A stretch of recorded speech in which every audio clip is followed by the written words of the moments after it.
saudara-saudara kami yang melayani dalam doa. Kami akan mendukung mereka. Kami akan bersatu hati ya Tuhan Yesus untuk memuliakan nama Tuhan. Terpujilah nama-Mu ya Tuhan Yesus. Kami yakin percaya setiap ayat yang kami baca hari pas hari ada dalam pikiran kami, mengalir dalam hidup kami, nyata dalam perbuatan kami. Tuhan berikan kami kekuatan untuk itu semuanya. Terima kasih ya Tuhan Yesus. Terima kasih. Kiranya apa yang kami lakukan menyenangkan hati Tuhan. Kiranya apa yang kami lakukan pada pagi hari ini Tuhan menyertai dan Tuhan memberkati. Terpujilah nama-Mu.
Jiwaku haus kepadamu.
Sebelum kita mulai, saya akan mengundang Bapak Gembala untuk membawa kita dalam doa pembukaan.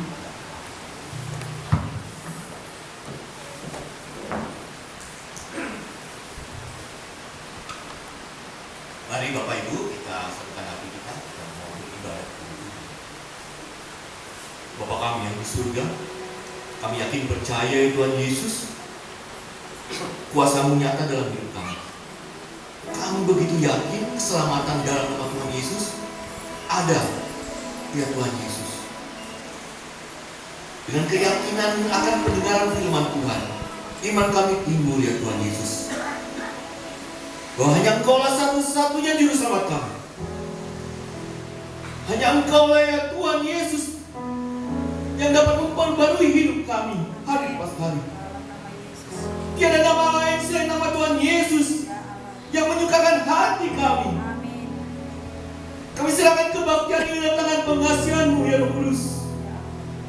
Kami naikkan puji-pujian penyembahan kami, firman yang akan kami dengar, cerita yang akan disampaikan, tarian pujian, ya Tuhan Yesus. Kami serahkan semua dalam tangan pengasihan-Mu. Kiranya nama Tuhan dimuliakan dengan kebaktian raya Minggu di GBK Republik Baru. Dalam nama Bapa, Putra dan Roh Kudus Allah yang Esa, Tuhan kita Yesus Kristus. Haleluya. Amin.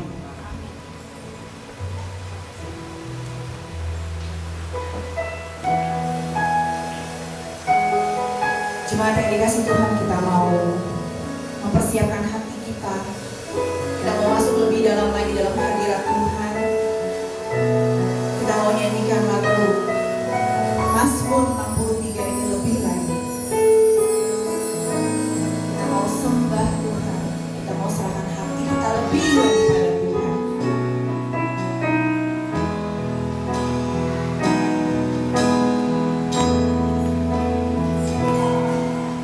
Ya Engkaulah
Inilah yang ku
semangat. Mari kita fellowship dulu dengan rekan-rekan kita satu sama lain. Kita kasih salam yang terhangat, kita kasih senyum yang termanis. Katakan, Tuhan Yesus itu baik.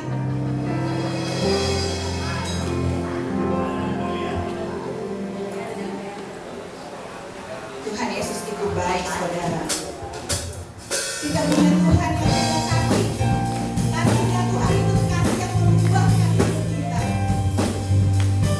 Kasihnya Tuhan kita itu kasih yang selalu ada. Mari saudara berikan suara terbaikmu untuk Tuhan. Begitu besar kasih-Mu Bapa, Kau berikan anakmu yang tunggal.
saudara sekasih yang dalam nama Tuhan Yesus Kristus, pada pagi hari ini saya akan bawakan sebuah cerita yang berjudul Pohon Kering dan Gersangnya Kehidupan.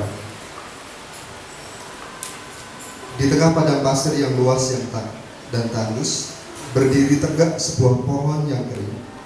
Pohon itu sudah tak mempunyai daun hijau seperti pohon-pohon yang ada di hutan sana. Yang tersisa hanyalah ranting kering yang saling bersilangan satu sama lain.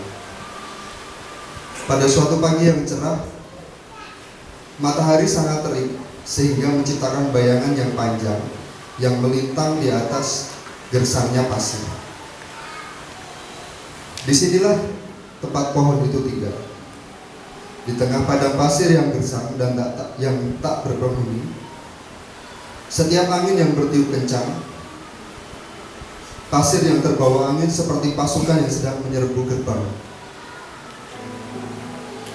Entah karena alasan apa, pohon itu tetap berdiri tegak. Harusnya tumbang saja, tapi dia malah memilih bertahan, menahan serangan pasir dan angin yang tak kunjung berhenti. Pohon itu adalah satu-satunya makhluk hidup yang ada di sekitar padang pasir tersebut. Tak ada satupun hewan ataupun manusia yang peduli tentang keberadaannya. Tak ada orang yang mau merawat ataupun menyirami pohon tersebut. Pohon itu hanya terdiam sendiri di tengah gunung, seolah menunggu waktu yang tak pasti. Malam-malam dingin, berbincang ia sendiri bersama bintang. Fajar kelabu sendu, meriku dia berharap dedaunan tumbuh kembali. Pada siang mencekik, ia mengeluh pada bayangan yang memanjang ke arah timur. Namun mesti diabaikan oleh manusia, pohon itu tetap memilih untuk hidup. Ia memiliki akar yang terus menjalar ke dalam tanah untuk mencari sumber air. Pada suatu hari, angin kencang melanda padang pasir, membawa debu dan pasir dalam jumlah yang sangat besar. Pohon itu bergoyang dan membuat gemetar dan bahkan berguncang. Lalu semakin ditancapkannya akar semakin dalam ke dalam tanah, dan ketika angin itu berlalu, pohon kering tetap berdiri dengan gagahnya. Seolah doanya dijawab oleh Tuhan, tak lama setelah angin tersebut berlalu, hujan mulai turun dan sangat lebat. Air mengalir di padang pasir dan membasahi pohon itu. Nikmatnya tiada tara, kata pohon tersebut. Ranting-ranting kering yang sudah tadinya tidak mempunyai harapan, sekarang sudah mulai melunak. Hujan terus turun selama 1 minggu lamanya. Kesabaran pohon kering berbuah satu tunas kecil di ujung ranting tersebut. Tunas itu mulai bertumbuh dengan cepat, dan tak lama tunas-tunas tersebut bertumbuh menjadi ranting-ranting yang penuh dengan dedaunan. Saudara yang kekasih, cerita pohon kering ini adalah gambaran dari sebuah keluarga. Kadang sebuah keluarga mengalami kekeringan dalam menjalani sebuah hidup. Akar adalah seperti iman, dan iman terbentuk dari sebuah misbah dan kasih sayang di dalam sebuah keluarga. Semakin kita mengandalkan Tuhan dalam keluarga ini, maka akar akan semakin kuat. Ranting pohon mengilustrasikan seperti hubungan anak dengan saudara-saudaranya atau dengan orang tua. Mungkin kita sebagai anak akan bertumbuh dengan cepat ke arah yang berbeda-beda. Namun akar kita tetap satu. Mungkin tak sempurna dan penuh masalah, tetapi selalu ada cinta di dalam. Ayat firman Tuhan yang melandasi cerita saya pada pagi hari ini saya ambil dari Filipi pasal 2 ayat 1 sampai 2. Jadi karena di dalam Kristus ada nasihat, ada penghiburan kasih, ada persekutuan doa, ada kasih mesra dan belas kasihan. Karena itu sempurnakanlah sukacitaku dengan ini. Hendaklah kamu sehati sepikir dalam satu kasih, satu jiwa dan satu tujuan. Happy Valentine, Tuhan Yesus berkati.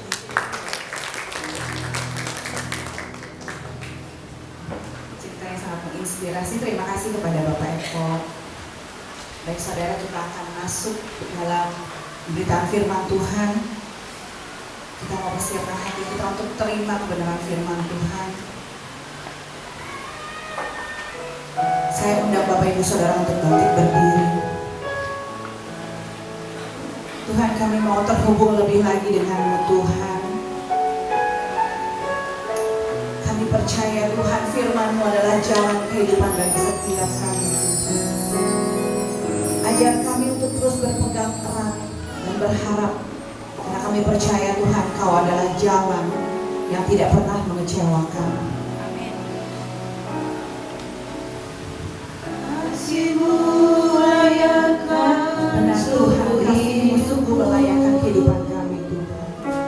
Mampukah ku melakukan yang Kau inginkan?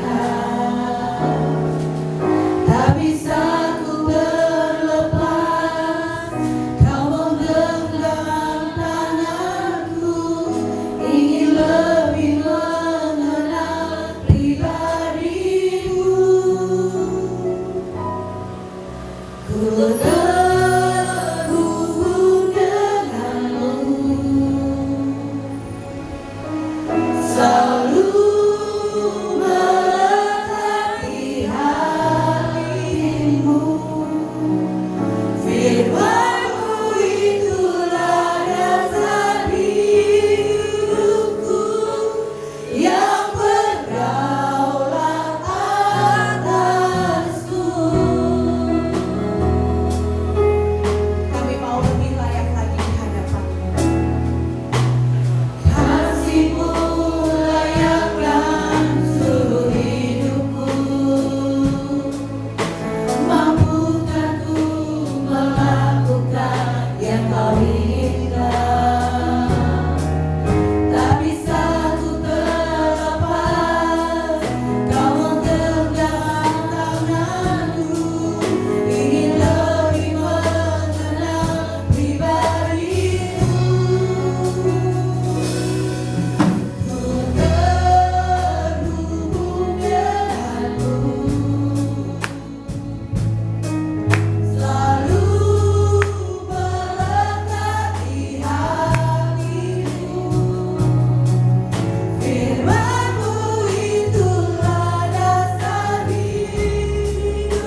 Kami bersyukur Tuhan, Engkaulah yang menguatkan kami, Engkaulah yang menggenggam tangan kami, Engkau yang tidak pernah meninggalkan kami.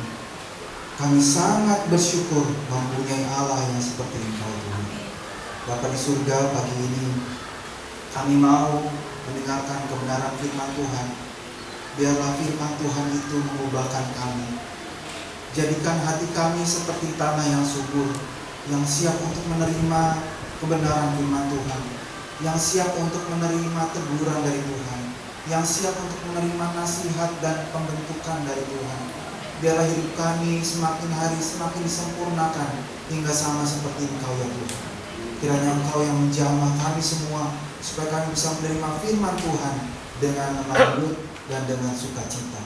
Terima kasih Tuhan, urapilah bibir mulut hamba-Mu ini Tuhan, supaya hamba menyampaikan isi hati Tuhan bagi setiap kami yang hadir di tempat ini.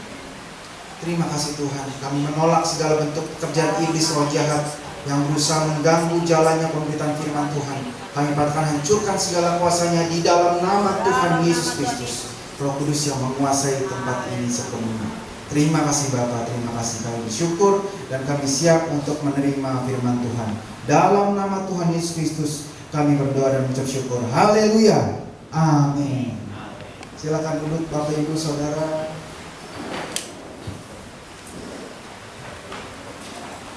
Shalom. Shalom. Lebih semangat lagi. Shalom. Terima kasih kepada tim Praise and Worship yang sudah membawa kita masuk dalam hadirat Tuhan.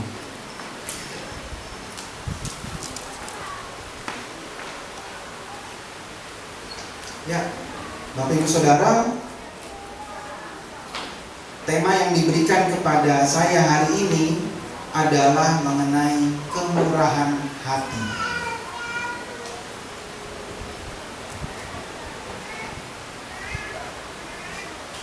Mengenai kemurahan hati. Mari kita buka satu ayat saja dalam Lukas 6 ayat 36. Lukas 6 ayat 36. Yang sudah ketemu katakan amin. Karena cuma satu, baca bersama-sama dengan suara yang keras. Bersama-sama 1, 2, 3. Hendaklah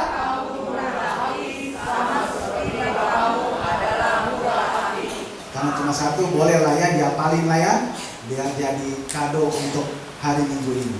Sebelum dihafalin, saya minta kata kamu diganti menjadi nama masing-masing. Hendaklah Molan murah hati sama seperti Bapa Molan adalah murah hati. Ya Bapa Molan, Tuhan Yesus ya, Bapa kita semua. Bersama-sama diganti menjadi nama kita sendiri. 1, 2, 3.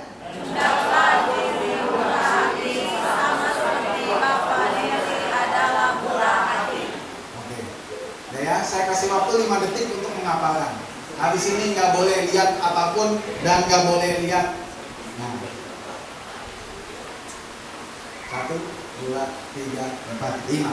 Bersama-sama 1, 2, 3. Hendaklah diri murah hati sama seperti Bapa diri adalah murah hati. amin. Murah hati.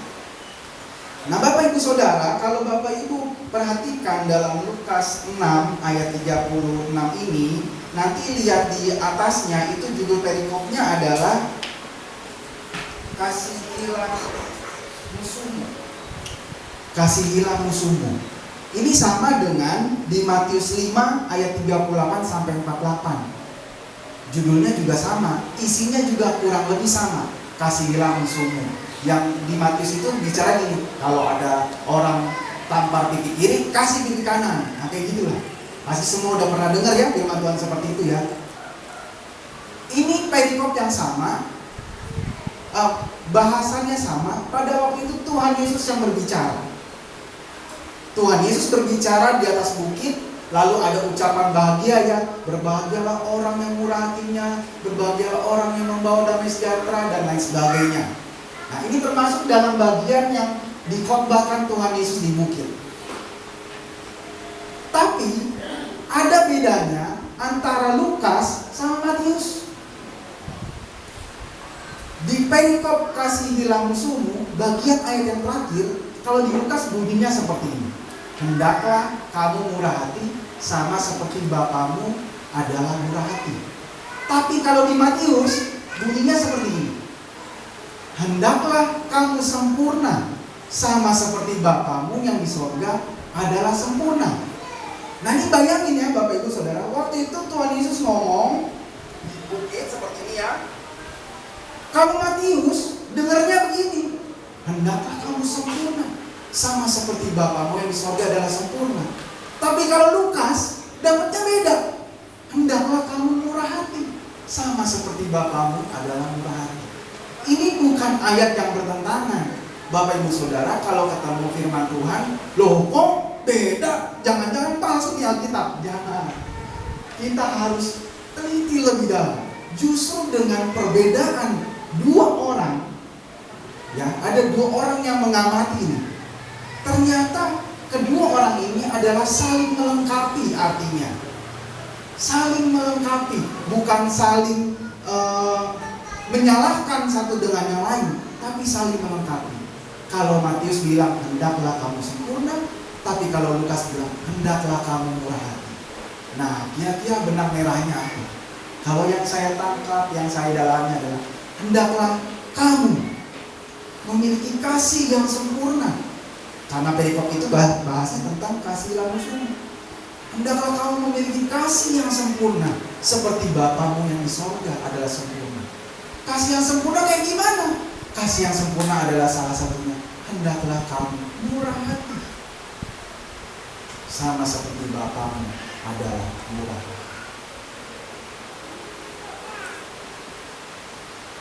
Bapak Ibu Saudara, kalau di Alkitab versi bahasa Inggris, kata murah hatinya ada beberapa kata yang dipilih. Yaitu ada kata mercy atau belas kasihan Tuhan kepada manusia. Itu dalam wujud pengampunan Allah kepada manusia. Ada juga memakai kata kind, yaitu kebaikan hati dari seseorang kepada orang yang lain. Atau juga pakai kata compassion, belas kasihan seseorang terhadap sesamanya. Ini adalah 3 kata yang dipakai untuk menggambarkan kata murah hati. Nah, firman Tuhan dalam Kolose 3 ayat 12 juga mengatakan seperti ini. Karena itu sebagai orang-orang pilihan Allah yang dikuduskan dan dikasihinya, kenakanlah belas kasihan, kemurahan, kerendahan hati, kelemah lembutan, dan kesabaran. Jadi Bapak Ibu, kalau kita merasa sebagai orang pilihan Tuhan, maka harusnya kita memiliki belas kasihan, kemurahan, kerendahan hati, kelemah lembutan, dan kesabaran. Siapa yang belum memiliki semuanya ini? Belum. Siapa yang belum memiliki semuanya ini? Puji Tuhan, berarti semuanya udah punya. Pak Gembala bisa mencatat bahwa semuanya punya karakter ini. Puji Tuhan, saya bukan nyindir, tapi saya bersyukur kalau Bapak Ibu Saudara setidaknya punya sebagian besar daripada ini. Itu artinya kita adalah orang pilihan Allah. Tanda tanya, kalau punyanya cuma sedikit, apakah kita benar orang pilihan Tuhan? Karena harusnya orang pilihan Tuhan memiliki karakter seperti ini. Saya ulang ya, harus punya belas kasihan, kemurahan, kerendahan hati, kelemah lembutan, dan kesabaran. Apa ciri orang yang murah hati? Rata-rata semua orang udah tahu. Saya tidak mau bahas secara detail. Inilah kira-kira. Orang yang murah hati berarti dia mau mengampuni kesalahan orang lain. Bahkan bukan cuma sekedar mau, tapi gampang mengampuni kesalahan orang lain.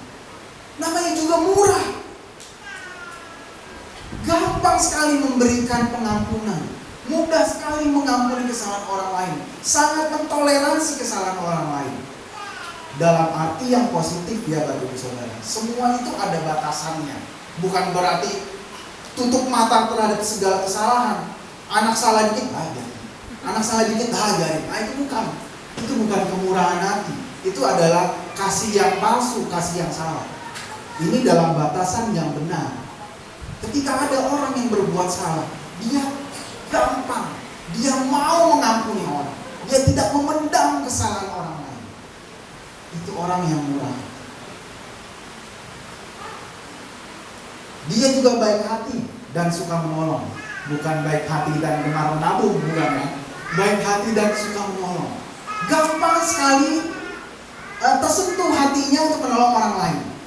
Hatinya tuh gampang terharu kalau ada orang menderita gitu. Dia pengen, gak tahan pengen nolong gitu. Orang yang murah hati. Dia juga suka memberi. Dia juga suka. Nah, yang saya mau bahas lebih dalam adalah seperti ini. Konsep yang salah tentang murah hati. Tadi Bapak Ibu Saudara sudah lihat, inilah ciri orang yang murah hati. Semua seluruh isi dunia juga tahu lah murah hati seperti ini. Tapi ada konsep yang salah dan jangan sampai kita terjebak di dalamnya. Yang pertama adalah murah hati adalah suatu kelemahan.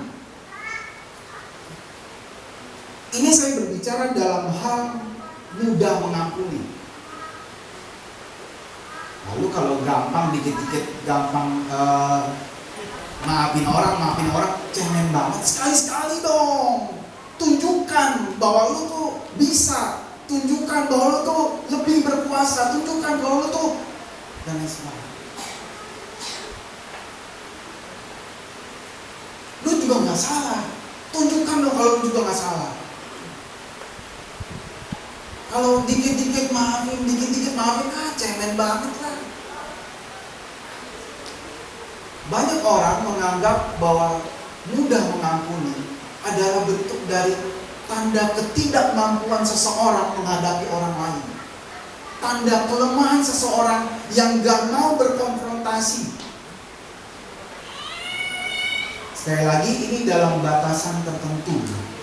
Tidak semua hal bisa dibiarkan. Tapi dalam hal orang yang bermurah hati, dia bukanlah orang yang lemah. Justru dia memiliki kebesaran hati untuk bisa menerima kesalahan orang lain.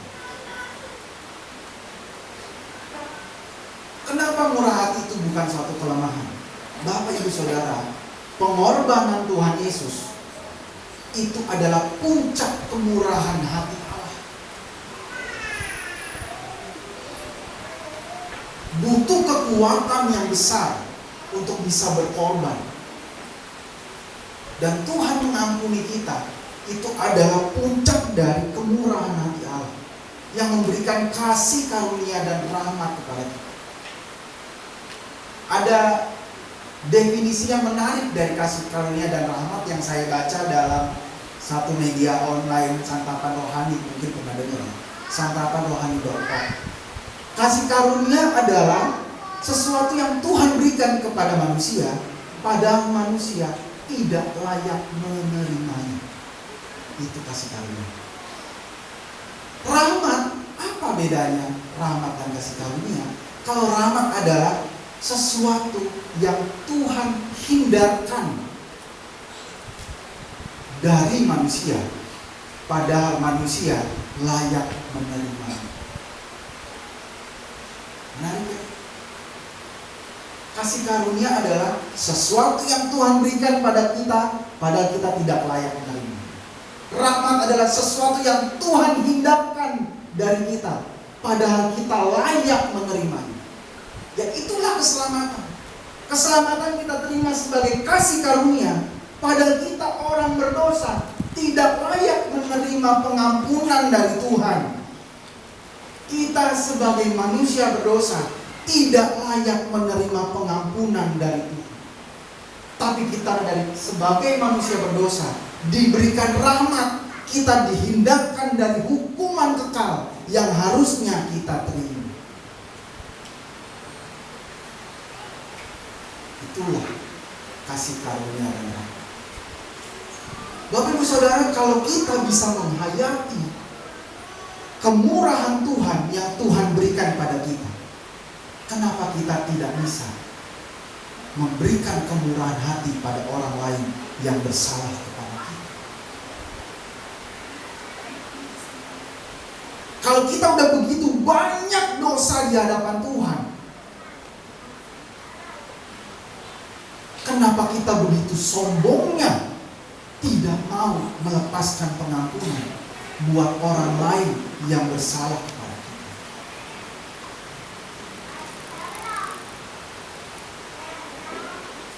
Bapak Ibu Saudara masih ingat cerita tentang seorang hamba yang berhutang kepada raja. Hutangnya banyak, lalu dihapuskan hutangnya. Bersyukurlah dia dihapuskan hutangnya. Begitu keluar dari istana, ketemu sama saudara yang punya hutang jauh lebih sedikit. Tapi si orang ini maksa nagih, minta hutangnya dibayar.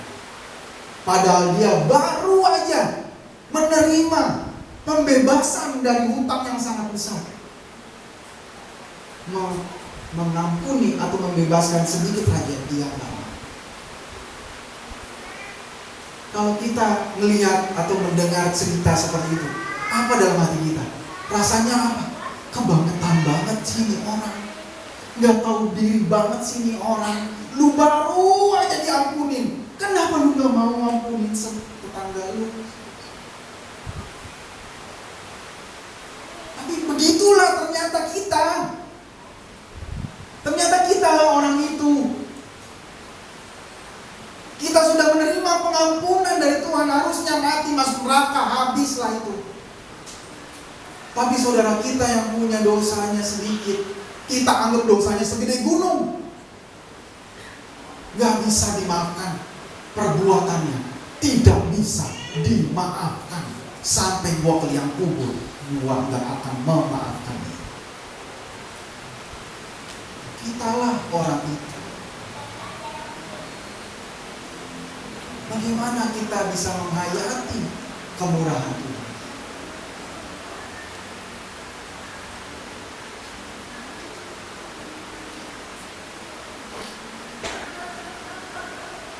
Ketika saya pernah ada orang yang cerita-cerita sama saya mengenai seseorang yang punya kepahitan mendalam pada saudaranya. Orang itu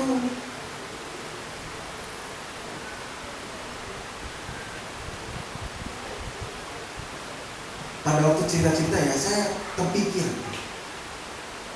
karena orang ini sebenarnya pengen mati aja rasanya. Si orang yang memendam dendam ini, saya pengen mati aja gitu. Gue pengen mati aja rasanya. Entah kenapa terlintas dalam pikiran saya. Saya bilang, coba lu bilang deh sama itu orang. Mungkin Tuhan sayang banget sama orang itu. Sampai hari ini Tuhan gak panggil-panggil dia. Karena Tuhan gak mau memanggil dia dalam kepahitan. Itu karena Tuhan sayang banget sama dia. Tuhan mau memanggil dia dalam keadaan bersih. Tuhan gak mau panggil dia dalam kepahitan. Saya gak tahu gimana ya kalau orang meninggal dalam kepahitan, apakah masuk surga atau enggak, saya gak tahu ya. Itu urusan Tuhan. Tapi saya dalam hati saya coba bilang deh sama orang itu, mungkin Tuhan gak panggil-panggil karena Tuhan sayang sama orang ini. Tuhan mau panggil orang ini dalam keadaan bersih. Selama masih ada kepahitan, Tuhan gak mau panggil. Karena Tuhan mau membawa dia dalam keadaan bersih, dalam keadaan lega, masuk dalam kerajaan surga. Saudara juga harus memiliki hati yang punya pengampunan. Murah hati adalah respon terhadap pengampunan yang kita terima dari Tuhan. Pengampunan. Saudara minta ke Tuhan, saya mau tahu rasanya pengampunan yang Tuhan berikan pada saya itu.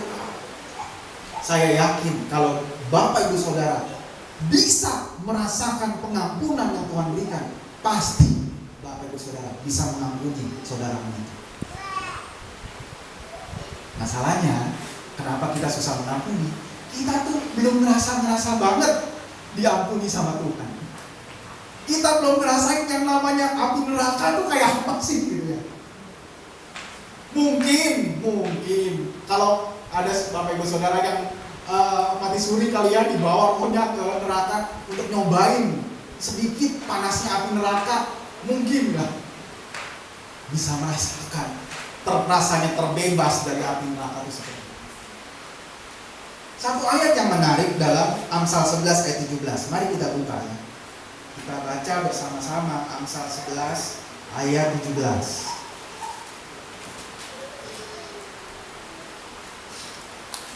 Bersama-sama 1, 2, 3. Orang yang murah hati berbuat baik kepada diri sendiri, tetapi orang yang kejam menyiksa badannya sendiri. Orang yang murah hati, kalau saya pakai ayat ini dalam pengertian pengampunan, orang yang mudah mengampuni berbuat baik pada dirinya sendiri. Tapi sebaliknya, orang yang tidak mau mengampuni, bahkan di sini bilangnya orang kejam gitu ya, menyiksa badannya sendiri. Itu banyak saudara orang yang kepahitan, ujung-ujungnya kanker, kepahitan, ujung-ujungnya meninggal, sakit-sakitan dan lain sebagainya. Nyiksa badan sendiri. Orang yang kita keselin aja hidupnya santai-santai. Kitanya yang makan hati. Berasa nggak? Amin. Puji Tuhan gak banyak yang merasakan, berarti tidak banyak yang sedang kepahitan. Kita kesel sama orang, itu orang nyantai-nyantai aja, nggak tahu kesalahannya apa, mungkin biarin aja. Mungkin juga udah dikasih tahu, lu salah lu begini, bodoh amat, senang-senang aja dia. Lah kita mendem aja terus, kesel aja terus. Kita yang sakit, kita yang sakit hati, kita yang ngedumel, kita yang sesek. Bodoh kan? Bodoh jadinya. Mari Bapak Ibu Saudara, kita bertobat. Jadi murah hati bukanlah suatu kelemahan. Yang kedua, murah hati adalah suatu pemberian yang tidak terbatas. Ini salah ya, ini salah. Murah hati adalah pemberian yang tidak terbatas. Artinya kalau ada yang minta tolong, Bob, pinjam duit dong. Aduh, kemarin si Molan bicara tentang murah hati lagi. Pinjam ini. Besok lagi datang lagi. Gue ada kesulitan, pinjam duit lagi dong. Aduh, saya harus murah hati. Sama seperti Bapak di surga yang murah hati. Pinjam ini. Apakah itu artinya? Bukan. Murah hati bukanlah suatu pemberian yang tidak terbatas. Artinya, waktu kita memberi, berilah dengan bijaksana. Artinya kita tahu, oh lu butuh uang. Gimana ceritanya? Kenapa sampai butuh? Lalu kita berpikir, ini orang benar-benar butuh atau agak-agak butuh, atau emang sebenarnya nggak butuh-butuh amat? Tingkat kekritisannya gimana? Kalau kita nggak kasih, dia orang mati atau dia?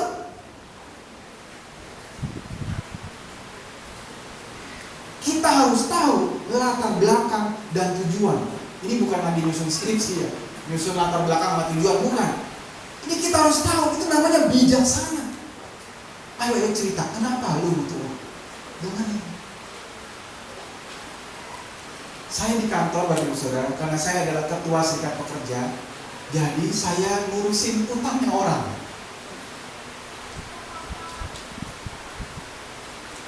Perusahaan memberikan sejumlah dana untuk bisa dipinjam oleh karyawan-karyawan. Tanpa riba, no riba, bunga 0%, bayar semampunya. Bayar semampunya loh. Padahal udah ada plafonnya.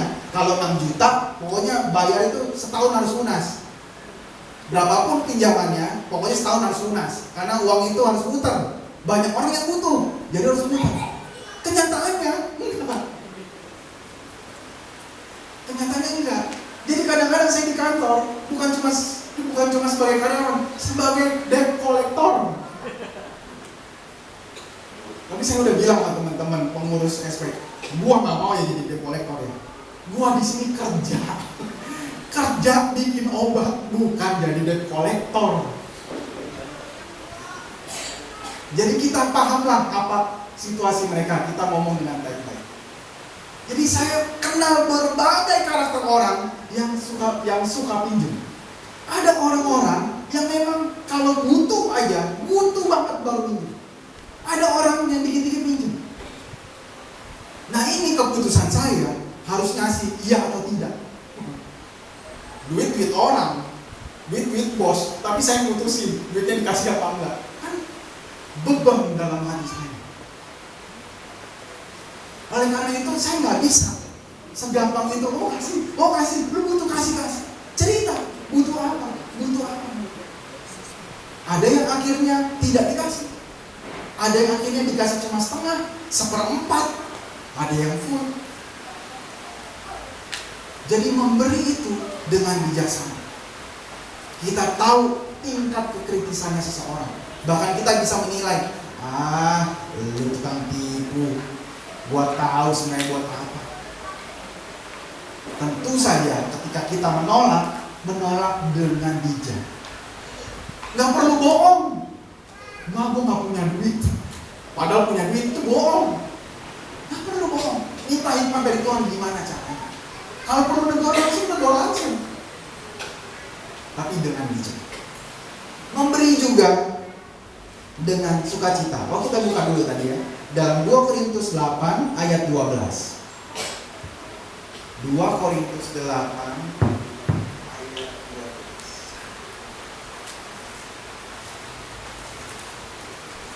Ininya seperti ini. Sebab jika kamu rela untuk memberi, maka pemberianmu akan diterima. Kalau pemberianmu itu berdasarkan apa yang ada padamu, bukan berdasarkan apa yang tidak ada padamu. Jadi kita memberi berdasarkan apa yang kita punya. Kalau nggak punya, dia nggak punya. Jangan gara-gara kita pengen dibilang murah hati, padahal kita nggak punya, kita harus ngada-ngadain. Contohnya, ada orang mau pinjam duit sama kita nggak punya. Waduh, kata Tuhan harus murah hati, tapi saya nggak punya duit. Punya sabar ya, bentar, gua pinjol dulu. Itu namanya memberi dari apa yang bukan kita punya. Jadi berilah dari apa yang kita punya. Kalau punya, beri. Berinya bagaimana? Firman Tuhan bilang, memberilah dengan sukacita. Ayat berikutnya 2 Korintus 9 ayat 7. Hendaklah masing-masing memberikan menurut kerelaan hatinya, jangan dengan sedih hati atau karena paksaan, sebab Allah mengasihi kasus memberikan itu. Karena Tuhan taruh hati, saya mau kasih banyak nih, saya mau kasih lebih. Tanya Tuhan. Atau ketika lagi nggak ada, punya uang sedikit, Tuhan, ini orang datang, tapi saya nggak punya uang banyak. Gimana Tuhan? Saya kasih apa? Pernah nggak tanya Tuhan? Atau belum nanya langsung jawab enggak? Atau belum nanya langsung, oh ya gimana? Butuh berapa? Langsung. Saudara, di sini butuhlah komunikasi dan kepekaan dengan Tuhan. Biasakanlah bertanya pada Tuhan. Biasakanlah ngobrol dengan Tuhan sebelum saudara memberi. Karena kalau saudara taat sama suara Tuhan itu, waduh, saudara akan diberkati Tuhan berlimpah-limpah. Ini saya bukan sugar coating, ngomong yang baik-baik, bukan. Kalau saudara taat terhadap suara Tuhan itu, saudara akan diberkati Tuhan berlimpah-limpah. Ada orang datang nih, ini contoh ya. Orang datang, tapi kita punya lepas. Lalu kita tanya Tuhan, ini orang butuh, tapi saya punya lepas. Di mana Tuhan? Ketika Tuhan taruh dalam hati kita, kasih semua yang kamu punya. Tapi lepas Tuhan. Tapi dalam hati ini, karena kita sering berkomunikasi dengan Tuhan, kita punya kepekaan pada Tuhan, kita punya hatinya Tuhan. Untuk saat itu, Tuhan kasih hati seperti itu. Saudara taat, luar biasa saudara akan diberkati. Tapi saya nggak pukul rata ya. Bisa jadi ketika saudara bertanya pada Tuhan, Tuhan bilang kasih secukupnya, kasih seadanya, tapi nggak usah minta ganti. Bisa juga. Jadi intinya adalah ketika kita memberi, berilah dengan bijaksana, berilah dengan sukacita, tanya Tuhan dulu. Maka apa yang kita berikan itu akan jadi kemuliaan buat kita. Kemudian murah hati artinya bisa dimanfaatkan oleh orang lain. Gampang nih orang nih. Kalau kita minjem sama dia, dipinjemin terus. Baik, gak banyak nanya. Oh, ini orang yang benar-benar baik, gak banyak nanya. Kita butuh kasih, bisa. Murah hati bukan tidak memberi, belum tentu artinya tidak murah hati. Tidak jelas tulisannya. Tidak memberi belum tentu tidak murah hati. Ada waktunya memberi, ada waktunya tidak memberi. Jadi saudara jangan terbeban atau terhakimi ketika saudara tidak memberi. Karena ada waktunya memberi, ada waktunya tidak memberi. Makanya butuh kepekaan, butuh komunikasi dengan Tuhan. Kita buka Mazmur 37 ayat 21.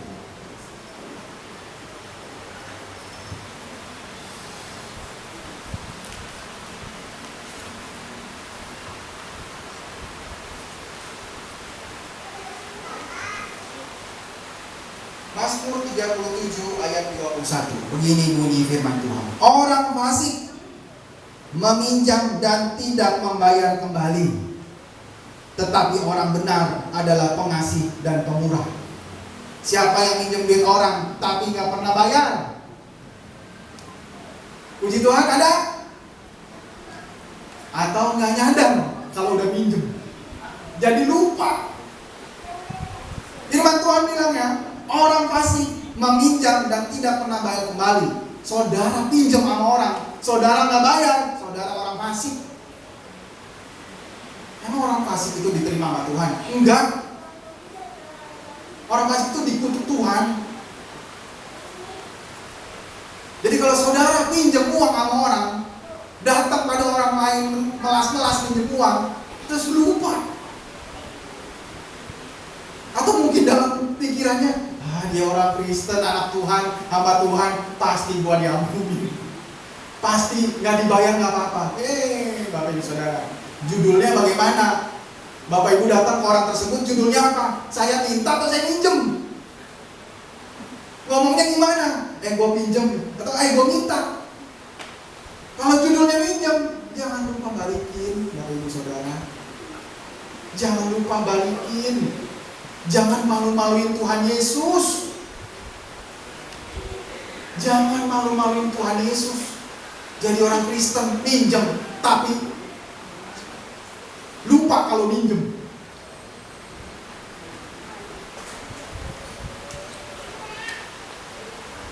Tetapi orang benar adalah pengasih dan pemurah. Ya, walaupun orang yang minjem adalah orang benar, itu lain hal. Itu urusan masing-masing orang dengan Tuhan. Tapi urusan kamu yang minjem adalah membayar, mengembalikan kembali apa yang sudah kamu minjem. Mazmur 37 ayat 25 dan 26. Dahulu aku muda, sekarang telah menjadi tua. Ini Daud yang nulis pada masa tuanya. Dahulu aku muda, sekarang telah menjadi tua, tetapi tidak pernah kulihat orang benar ditinggalkan, atau anak cucunya meminta-minta roti. Tiap hari ia menaruh belas kasihan dan memberi pinjaman, bukan minjem, bukan minta pinjaman, dan anak cucunya menjadi berkat. Bapak ibu saudara, masing-masing orang punya kasusnya masing-masing, punya kesulitan masing-masing. Tapi saya belajar dari firman Tuhan ini. Ketika saudara mengalami kesulitan, saudara harus cari Tuhan dulu. Terutama ini ngomongin kesulitan uang. Ketika saudara mengalami kesulitan uang, saudara harus cari Tuhan dulu. Jangan yang ada dalam pikiran saudara, gua minjem di mana ya?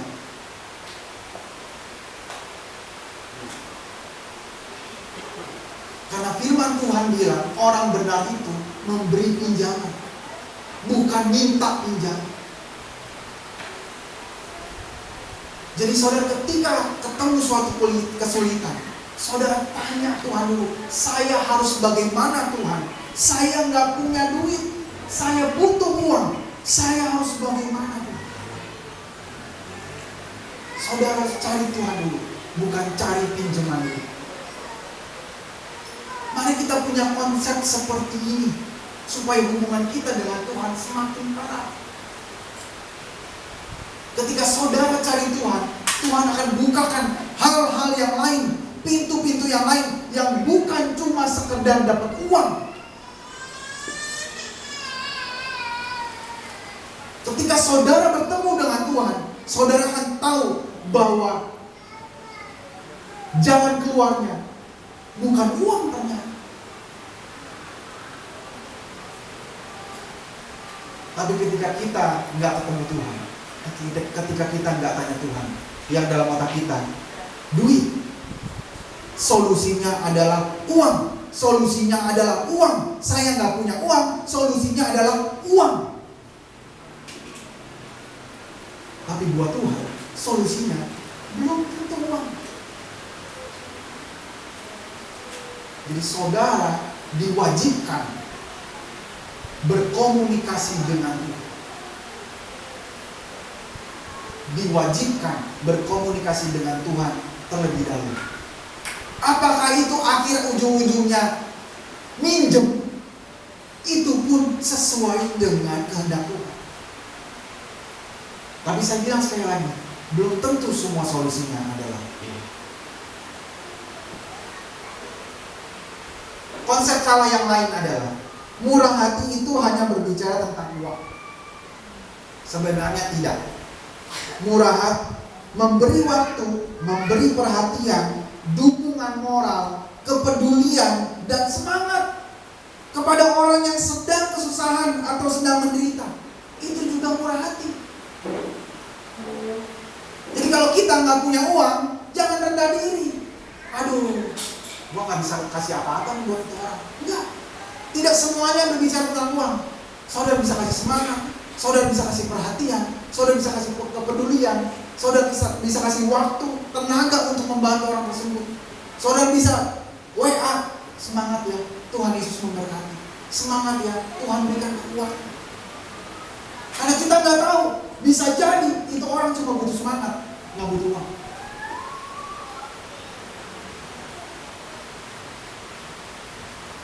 Saya kadang-kadang geli sendiri dalam pada diri saya.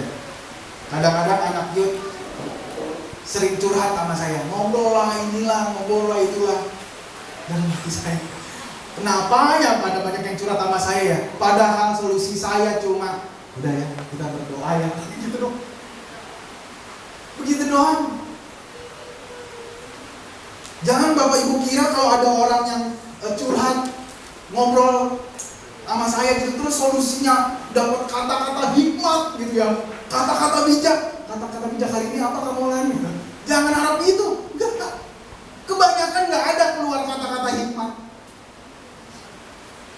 Bisa tanyalah anak-anak yang sering curhat, cewek-cewek lah itu biasanya. Saya cuma bisa bilang semangat ya, Tuhan kasih kekuatannya. Saya juga sadar, Tuhan saya ngomong apa ya kalau orang curhat begini ya? Saya harus balas apa ya? Yesus saya cuma balas apa yang Tuhan taruh. Tuhan kasih kekuatan, semangat. Tuhan kasih kesembuhan, semangat. Maka itu tadi yang firman Tuhan bilang, berilah dari apa yang ada padamu. Saya cuma bisa konsultasi tentang kecantikan. Ada yang konsul produk-produk kosmetik, bisa. Karena saya punya ilmunya. Apa yang saya punya, saya kasih tahu. Apa yang saya punya saya kasih tahu. Padahal Bang, muka saya nggak jauh dari kata kincong. Tapi apa yang saya punya saya kasih. Ini loh. Konsultasi, Kak, obat alergi yang bagus apa ya? Obat pilek, obat batuk yang bagus apa ya? Antibiotik yang bagus apa ya? Ini saya, apa yang saya punya saya kasih tahu. Itu namanya apa yang kita punya kita kasih, kita beri. Bukan dari apa yang kita nggak punya. Bersyukur bahwa dengan begitu aja ada beberapa orang yang diberkati. Bersyukur. Tapi itulah, memberi waktu, perhatian, dukungan, kepedulian. Memberi waktu dan tenaga dalam pekerjaan pelayanan. Di gereja juga butuh tenaga. Apalagi kalau lagi dekor, Bapak Ibu Saudara. Kalau lagi dekor butuh. Saya pengen bantuin dekor, tapi akunya nggak cocok. Artinya saya nggak punya waktu. Tapi bersyukur ada orang-orang yang punya waktu dan tenaga dan hati untuk bikin dekor. Udah hilang ya dekornya ya. Yang kemarin lah itu Natal dan Tahun Baru yang luar biasa itu dekornya. Masih butuh orang nggak Pak Andi? Masih. Berarti Bapak Ibu Saudara nanti ya kalau ada dekor lagi ya, saudara Bapak Ibu Saudara punya waktu dan tenaga, skill belakangan. Skill belakangan. Yang penting datang bisa bantuin apa gitu. Itu alam memberi waktu dan tenaga. Saudara nggak diminta uang, tapi butuh waktu dan tenaga untuk pekerjaan pelayanan. Murah hati mengharapkan balasan.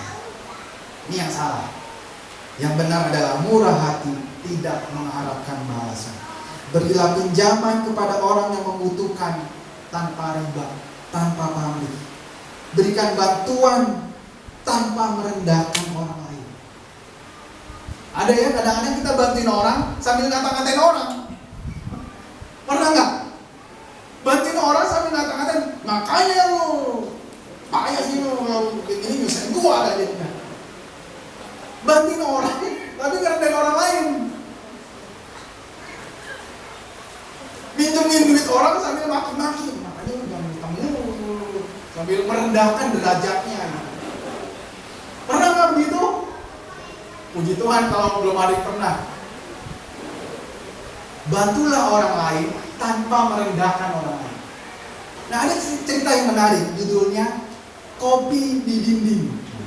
Apa nih? Kopi di Dinding.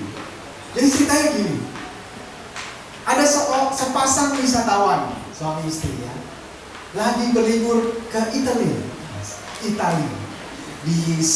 di pinggir sungai. Sungai apa ya? Sungai apa? Saya lupa sungai di Itali, sungai apa ya? Ada kafe. Ngopi lah ini suami istri di sini. Ngopi, pesen kopi, santai-santai, lihat perahu lewat di sungai itu, gitu ya.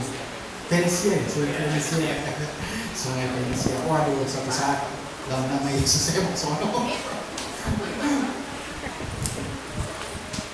Sambil ngopi-ngopi, ngobrol-ngobrol, datanglah satu bapak-bapak.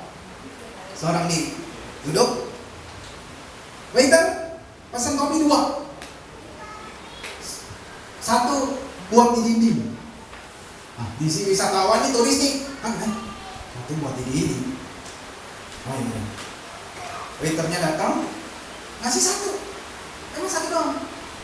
Udah. Turis lihat, apa maksudnya? 1 kopi buat di dinding. Selesai itu orang minum kopi, bayar 2. Bayar 2. Habis itu dia pergi, waiternya nulis di kertas 1 kopi di dinding, tempel di dinding. Gak lama kemudian datang lagi 2 orang. Ngobrol-ngobrol. Waiter kopi 3. 3. 1 di dinding. Bingung lagi, 1 di dinding, apaan nih kopi 1 di dinding? Dia perhatiin, benar, dikasihnya cuma 2, bayarnya 3. Habis itu orang pulang, waiternya tulisannya 1 kopi di dinding. Nggak ngerti lah di tulis maksudnya apa ya? Udah, dia kan nggak mungkin berlama-lama. Dia juga nggak nanya si waiter maksudnya apa tuh. Dia pergi. Minggu depan kebetulan dia datang lagi situ. Ngopi lagi. Ngopi. Dia lihat, masih ada tulisan beberapa kertas gitu. Banyak juga ya tulisannya. Terus nggak lama kemudian datang seorang yang lusuh, kumal, datang.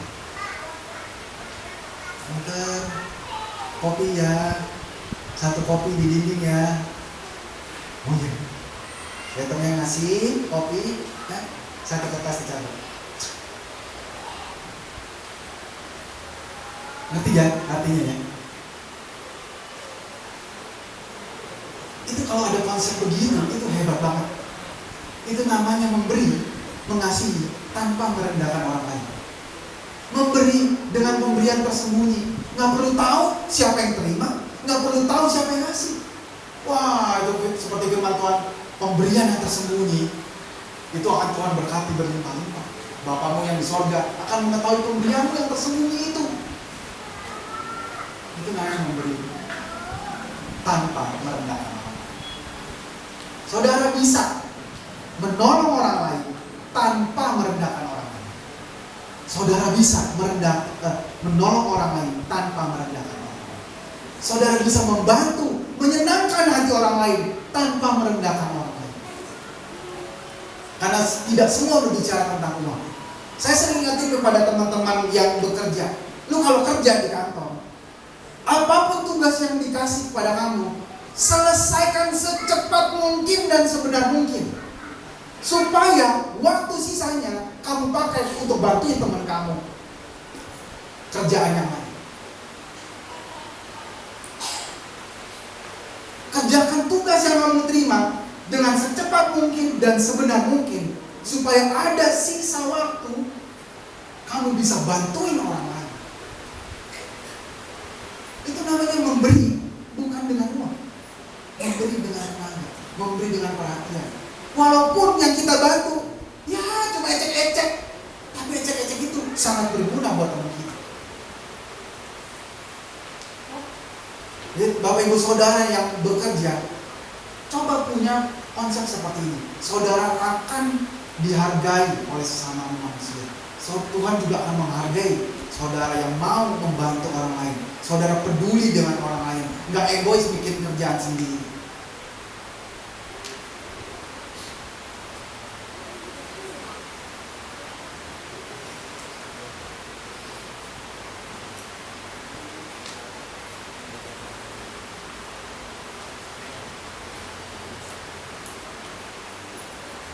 Jadi ini adalah konsep murah hati yang benar. Murah hati merupakan sikap yang kuat. Saudara mudah mengampuni. Saudara mau mengampuni orang lain. Itu membuktikan saudara kuat, bukan saudara lemah. Murah hati bukanlah pemberian yang terus-menerus tanpa batas. Tapi berilah dengan bijaksana. Berilah dengan sukacita. Berilah dengan bertanya pada Tuhan terlebih dahulu. Apa yang Tuhan tanamkan dalam hati saudara. Murah hati tidak hanya soal uang. Murah hati bukan berarti mau dimanfaatkan. Murah hati juga tidak boleh mengharapkan balasan.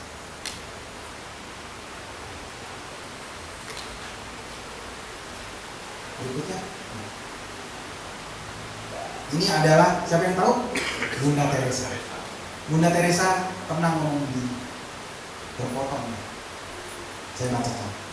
Tidak semua orang dapat melakukan tindakan-tindakan besar,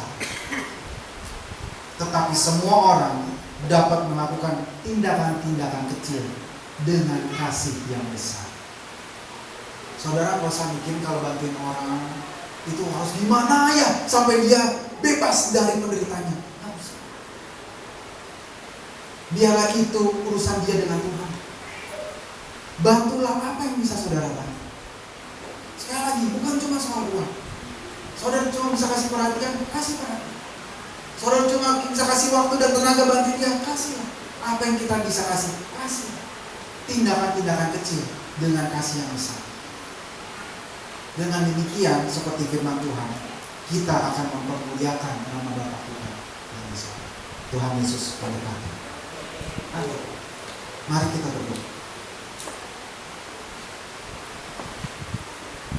Bapa di surga, kami bersyukur firman Tuhan yang kami dengar hari ini kiranya menguatkan kami. Roh Kudus yang menaruh kemurahan hati Allah itu dalam diri kami, sehingga kami menjadi murah hati sama seperti Bapa yang di surga adalah murah. Terima kasih Tuhan, dan bersyukur kiranya Roh Kudus yang terus meteraikan firman Tuhan ini dalam hidup kami. Dalam nama Yesus kami berdoa dan ucap syukur. Haleluya. Amin.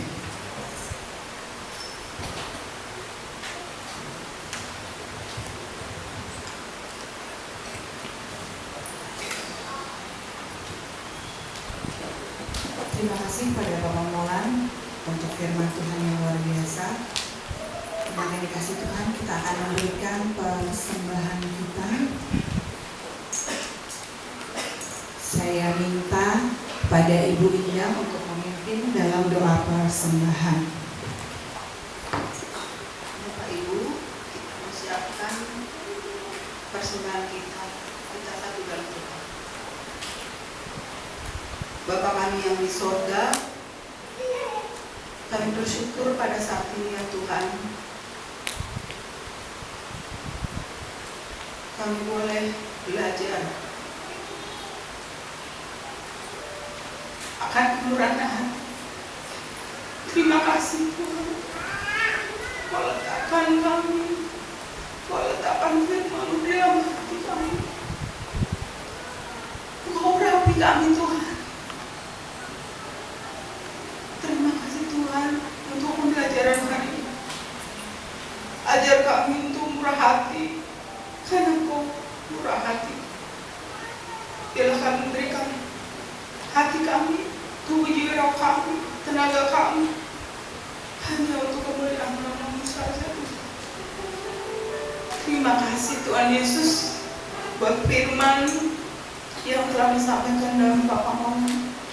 Kau berkati Bapak Molan ya Tuhan, dalam pelayanannya, dalam pekerjaan, dalam rumah tangganya. Kau pakai Tuhan dengan begitu heran. Kau berkati keluarganya, dan Kau berkati mereka yang ketemu dengan Bapak Molan. Terima kasih Tuhan Yesus. Terima kasih Tuhan. Kau jadikan hari ini kami tanah yang subur,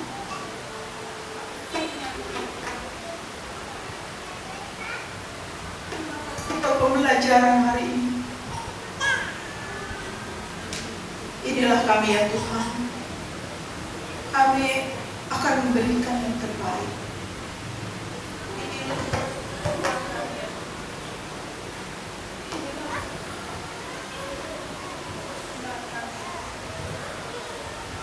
Inilah perpuluhan kami ya Tuhan. Inilah persembahan sukacita kami ya Tuhan, yang kami berikan dengan sukacita, dengan tidak paksa. Terimalah persembahan kami ya Tuhan, karena kami memberikannya dengan tulus dan sukacita, dan kami boleh belajar akan murah hati hari ini. Terima kasih Tuhan. Mulai saat ini biarlah kami boleh melakukan firman-Mu dan boleh menjadi rema di dalam kehidupan kami tentang murah hati. Kami serahkan doa ini dalam nama Yesus Kristus, Tuhan dan Juru Selamat yang hidup. Haleluya. Amin. Persembahan akan diantarkan ke depan. Kita mau naikkan pujian Mazmur 121.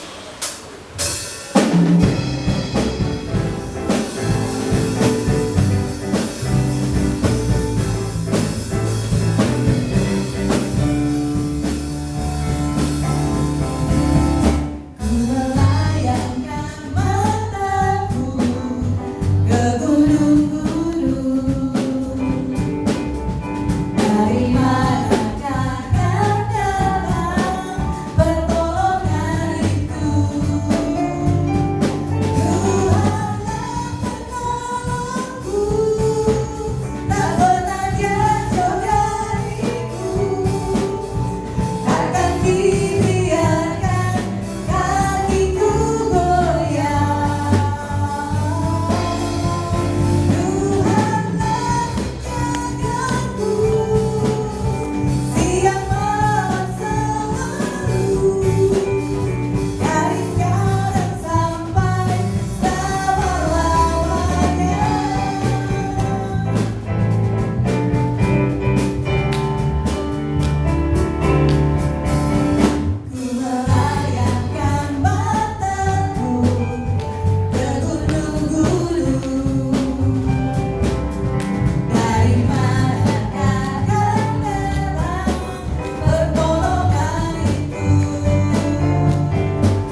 Tuhan, Bapak Ibu, Tuhan Yesus memberkati. Kita akan mendengarkan pengumuman dari Bapak Gembala, saya persilahkan.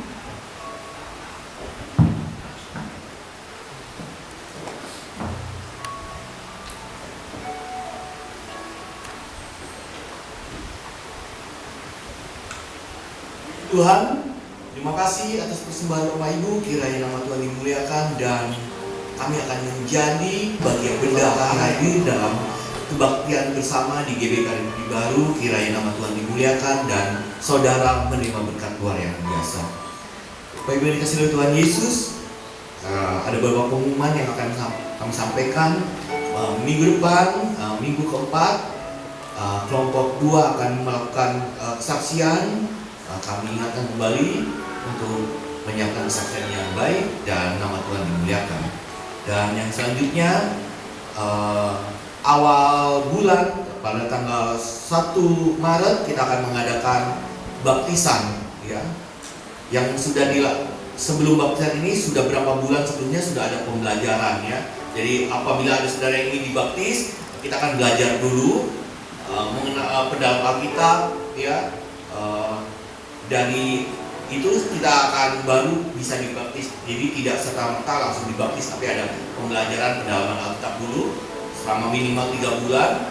Setelah itu baru dibaptis. Dan mereka ini yang akan dibaptis 1 Maret ini sudah berbulan-bulan, gitu ya. Berbulan-bulan mengikuti pembelajaran dan saat ini Maret nanti akan dibaptis.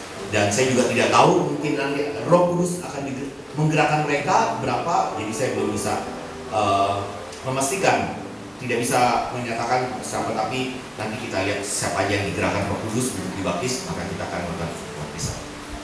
Bapak Ibu dikasihi oleh Tuhan Yesus, yang bisa saya sampaikan. Dan yang terakhir, saya juga mengucapkan terima kasih pada pelayan Tuhan yang sudah menggunakan pakaian. Jadi kami di sini kami menyatakan bahwa kalau minggu ketiga kami menggunakan pakaian nasional, atau yang laki jas, atau yang wanita pakai kebaya. Tapi puji Tuhan, saya ucapkan terima kasih untuk keluarga dari Pak Joni, baik Pak Joni, Bu Natalis dan anaknya. Terima kasih sudah melakukan itu, dan ada Bu Tina juga rupanya. Ya, terima kasih. Dan saya berharap minggu ketiga masih gunakan itu terus, ya. Bagi yang belum, pelayan Tuhan ini khusus pelayan Tuhan, tapi bagi Bapak Ibu yang mau ikut juga kami persilakan. Tapi untuk khusus pelayan Tuhan, kami memang menganjurkan, mewajibkan. Dan terima kasih, itu semuanya bisa dilakukan. Kenapa saya lakukan ini? Karena biasanya di tengah minggu itu susah-susahnya. Di tengah minggu itu persoalan pencobaan itu dahsyat. Lain di awal atau di akhir bulan, ya, tapi di tengah bulan, nah itu kita akan memberikan yang terbaik, ya. Saya percaya nanti akan terus kita tetap kebiasaan baik ini, jadi menyenangkan untuk datang kepada Tuhan dengan yang terbaik dari diri kita. Puji Tuhan, kiranya nama Tuhan dimuliakan. Terima kasih Pak Eko atas ceritanya, terima kasih Pak Molan atas firman Tuhannya, terima kasih para penanggurin, Bapak Andi Multimedia, Soundman, dan Saudara Devan yang sudah melakukan pelayanan pada hari. Mari kita bangkit berdiri, akan pujian syukur bagi Tuhan. Kasih setiamu yang dirasakan lebih tinggi dari langit biru. Kebaikanmu yang telah menyatakan lebih dalam dari lautan. Haleluya. Berkat-Mu yang telah ku terima. Amin. Haleluya. Haleluya.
hanya bisa mengucap syukur, kami hanya bisa meninggikan nama Tuhan yang ada dalam hidup kami. Selebihnya yang ada pada kami itu berkat dari Tuhan Yesus. Mari kita menerima berkat Tuhan yang berasal dari surga. Jika kita sungguh-sungguh mendengarkan suara Tuhan Allah kita dan melakukannya dengan setia segala yang diperintahkannya, yang disampaikan kepada kita pada hari ini, maka Tuhan Allah kita akan meninggikan kita di atas segala bangsa di bumi. Segala berkat pada hari ini akan datang kepada kita dan menjadi bagian kita apabila kita dengan sungguh-sungguh mendengarkan suara Tuhan. Diberkatilah kita di kota, diberkatilah kita di ladang, diberkatilah buah kandungan kita, hasil tanah kita, hasil ternak kita, baik anak lembu maupun kambing dombamu. Diberkatilah bakulmu dan tempat adonanmu. Diberkatilah kita pada waktu kita masuk dan diberkatilah kita pada waktu kita keluar. Tuhan akan membuat musuh maju menyerang kita terpukul kalah di hadapan kita. Dari satu arah mereka akan keluar menyerang kita, namun ketujuh arah mereka akan lari dari hadapan kita. Tuhan akan memberikan berkat di atas kita, di lumbung kita, dalam segala upaya tangan kita. Ia akan memberkati kita di negeri yang diberikan Tuhan Allah kita kepada kita. Tuhan akan menetapkan kita sebagai umat yang kudus, seperti yang dijanjikannya dengan sumpah kepada kita apabila kita berpegang pada perintah Tuhan Allah kita di hidup kita menurut jalan Tuhan. Maka segala bangsa di bumi akan melihat bahwa nama Tuhan disebut atas kita, dan mereka akan takut melihat kita. Tuhan akan melimpahkan kepada kita kebaikan dalam buah kandungan kita, hasil ternak kita, dan hasil tanah kita di tanah yang dijanjikan Tuhan dengan sumpah kepada nenek moyang kita untuk diberikan kepada kita. Tuhan akan membuka bagi kita langit pembendarannya yang melimpah untuk memberikan hujan bagi tanah kita dan masa yang diberkati segala upaya tangan kita. Kita akan memberi pinjaman kepada banyak bangsa, tetapi kita sendiri tidak akan meminta pinjaman. Tuhan akan mengangkat kita semua menjadi kepala dan bukan ekor. Kita akan naik dan bukannya turun apabila kita mendengarkan firman Tuhan Allah kita yang disampaikan pada hari ini, dan kita akan melakukannya dengan setia. Kita tidak boleh menyimpang ke kanan dan ke kiri dari segala yang diperintahkan Tuhan pada hari ini, dengan tidak mengikuti ilah-ilah lain dan beribadah kepada ilah-ilah lain. Kita hanya beribadah kepada Tuhan Yesus Kristus. Yang percaya menerima berkat, mari kita sama-sama katakan amin.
Selamat hari Minggu, Tuhan Yesus memberkati kita semua.